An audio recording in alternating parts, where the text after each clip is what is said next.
was waiting at the top and I wasn't showing up. So he kind of like cruised down the transfer and he saw me and I had like the Cushcore over my shoulders, like just like absolute wrecked. And then he was just like, can I do anything to help? And I was like, no, like you can just like be there.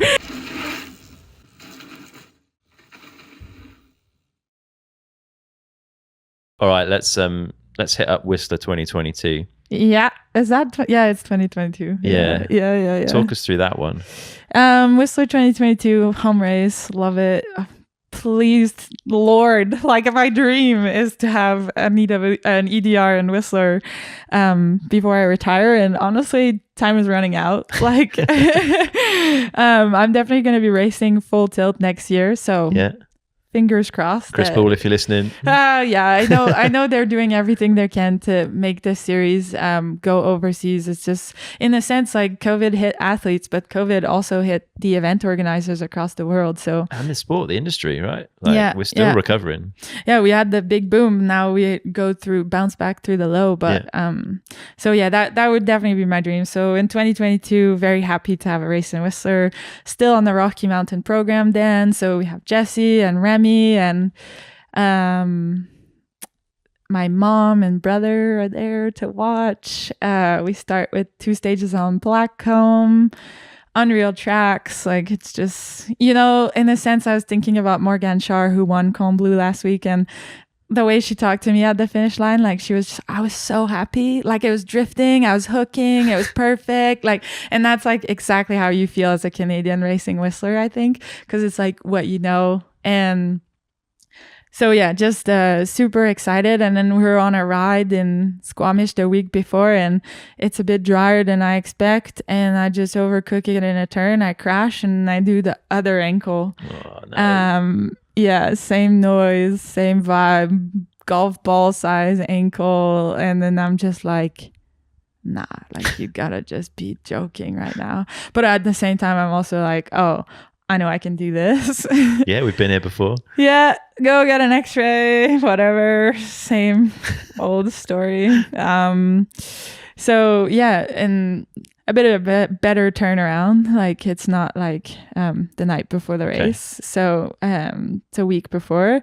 So yeah, a bit of a twist of events, and then honestly annoyance, like the fact that this is happening to me again, and then also the overthinker in myself of being like, are you doing this to yourself?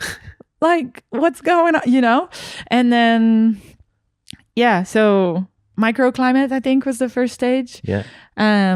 And I ended up winning that one by a hair in front of Visa.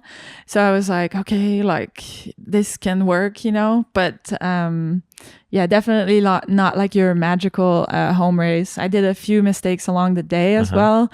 It was a bit of the Blackcomb was like 1-2 stages done, and then there was like a whole other race, like, where we had to go up. We had like a Garbo stage, then we hiked all the way up to Ride Down Slide and to Baby Heads, which was my biggest test of the day as well, just wobbling up to the stage.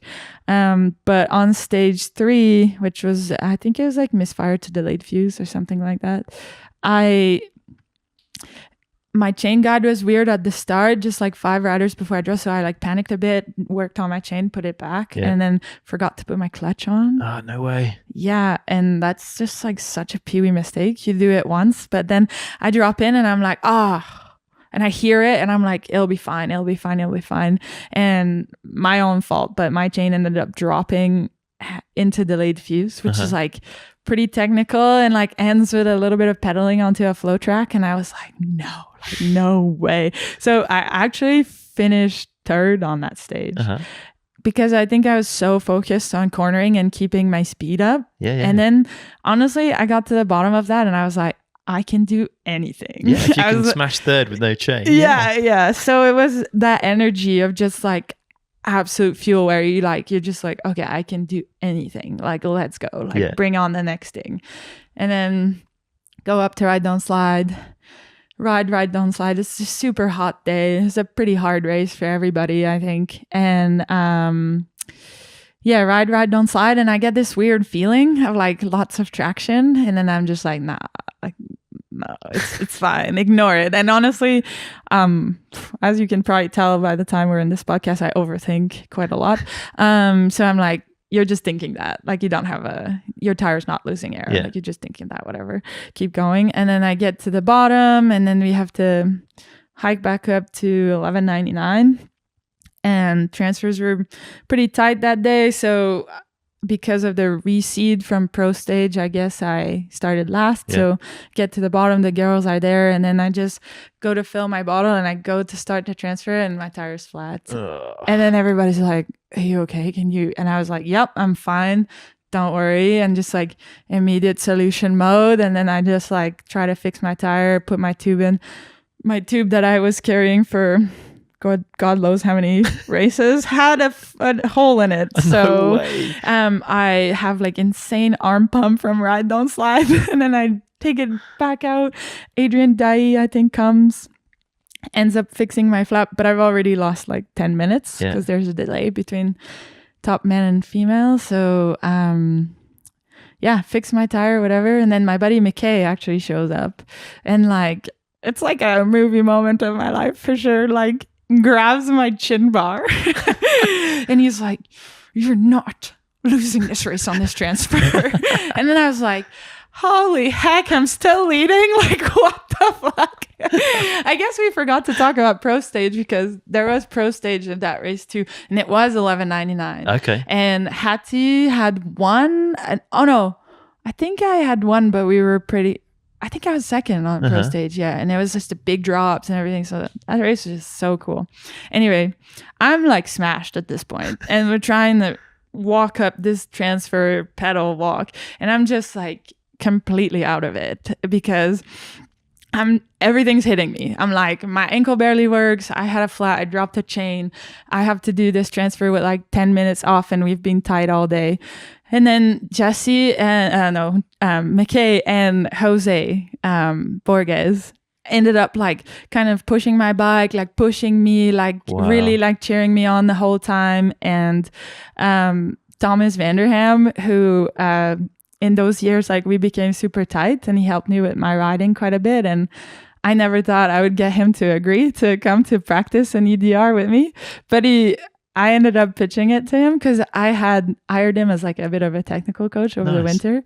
And then I just took a chance, and I was like, hey mate, like, you think you want to like come to the World Cup and like practice with me? And I thought for sure he'd say nah.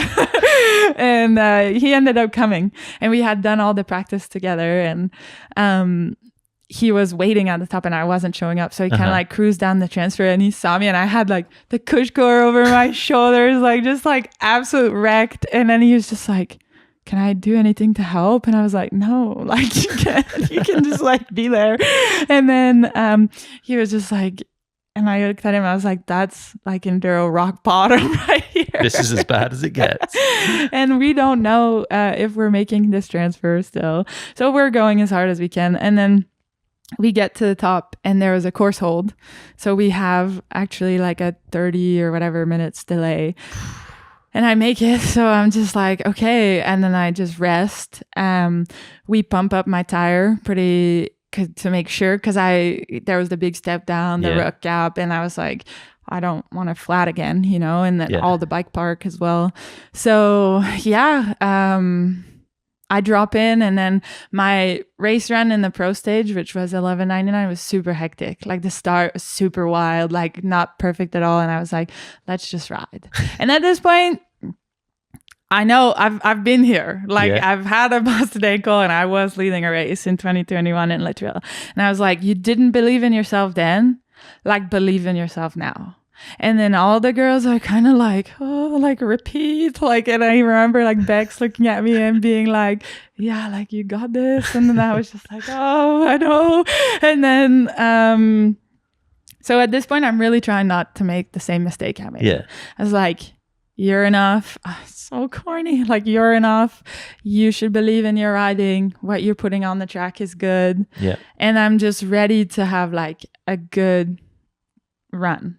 And then I just hit all the little things perfect, hit the rock gap into the wooden step down. And then I just like think like, I really don't want to be short on this step down First, because it's massive. You really don't want to be short on it. But also because I don't want to risk my tire. Yeah. So I'm like, let's just push real hard into these 2 berms. And it's way drier than the day before when we did pro stage. And I just push into the right before the wooden ramp. And I just slide out. No way. Yeah. And it was like... Yeah, I was smart, you know. It wasn't dumb. Yeah, I was trying to ride smart, and then I misread how dry it was, misread that maybe my tire had quite a bit more pressure, so maybe a little less traction into the berm, and maybe the berm was more used than yesterday too, because more rider had gone through. So like a bit of a few things compounded, and then I'm just sliding, and I have that sequence of photos from like a dad that was watching with his kids, and it's just like 5 photos of me sliding, and when I really want to hurt my feelings, I look back at it. Watch your dreams washing away.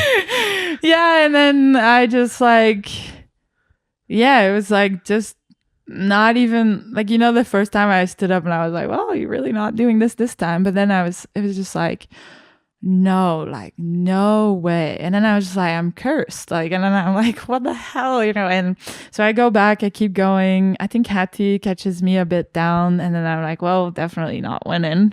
And then I was like, cross the line, and then it says that I'm 5th. So not only am I not winning, I don't get to be on the podium at my home race. I don't get to be on the podium when Jesse and Remy were both on the podium. When everybody from the brand I rode for was there. Like, mate. Absolutely. I remember we used to debrief as a team, and we were debriefing at the Chicago airport because we were on the way to Berg. Yeah. And I remember like sob crying and just being like, I can't believe like I didn't deliver this for my team, you know, to have the 3 of us on the podium. So yeah, a bit of a bummer.